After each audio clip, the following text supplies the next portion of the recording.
2021 ஸ்டாலின் ஆட்சிக்கு வந்தது முதல் தங்களுடைய சொந்த காரணங்கள், மகன் மீதான அமலாக்கத்துறை சோதனை பயம் மற்றும் அரசியல் காரணங்களுக்காக டெல்லிக்கு ஓடோடி சென்ற ஸ்டாலின் நெல் கொள்முதலில் ஈரப்பதம் தளர்வு தொடர்பாக ஒரு கடிதத்தை மட்டும் எழுதிவிட்டு விவசாயிகளுக்காக ஓடாய் உழைத்து தேய்ந்து விட்டேன் என்ற அளவிற்கு பில்டப் கொடுத்திருக்கிறார். பிரதமர் தமிழகம் வருவதாக ஒரு வாரம் முன்பே அறிவித்திருந்த நிலையில் அவருக்கு முதல் நாள் கடிதம் எழுதி தபாலில் அனுப்பிய மர்மம் என்ன ஸ்டாலின் அவர்களே?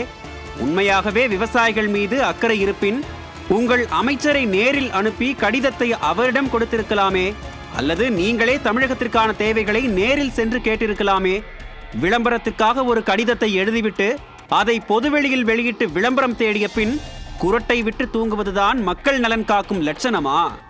மத்திய அரசு நெல் ஈரப்பத தளர்வை நிராகரித்து விட்டதாக மீண்டும் பொதுவெளியில் பதிவிட்டு ஏன் ஏன் ஏன் என கேள்விகளை அடுக்கியுள்ளார் ஸ்டாலின். முதலில் நெல் மழையில் நனைந்து வீணாக காரணம் யார் ஸ்டாலின் அவர்களே? நெல் விளைச்சல் குறித்து தெரிந்தும் போதுமான நெல் கொள்முதல் நிலையங்களை அமைக்காதது ஏன்?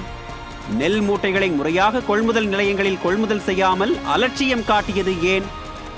லாரி இல்லை, சாக்கு பைகள் இல்லை, பணியாளர்கள் இல்லை என அரசின் செயலற்ற தன்மையை வெளிப்படையாக கூற வெட்கமில்லாத உங்களுக்கு அதை சரி செய்ய நடவடிக்கை எடுக்க தெரியாதது ஏன்? சிறிதுதான் முளைத்துள்ளது, அது பெரிய பாதிப்பு இல்லை என கூறிவிட்டு தற்போது மத்திய அரசை கை நீட்டுவது ஏன்? நெல் கொள்முதல் நிலையங்கள் மற்றும் குடோன்களில் போதுமான பாதுகாப்பை ஏற்படுத்தாதது ஏன்?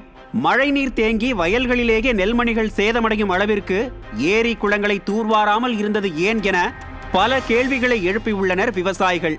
கனமழையால் பாதிக்கப்பட்ட பயிர்களுக்கு கோரப்பட்ட நிவாரணமும் அளிக்காமல் ஈரப்பத அளவையும் அதிகரிக்காமல் இருப்பது விவசாயிகளுக்கு எந்த விதத்தில் நன்மை செய்யும் என நினைக்கிறீர்கள் என கேள்வி எழுப்பியுள்ளார் ஸ்டாலின்.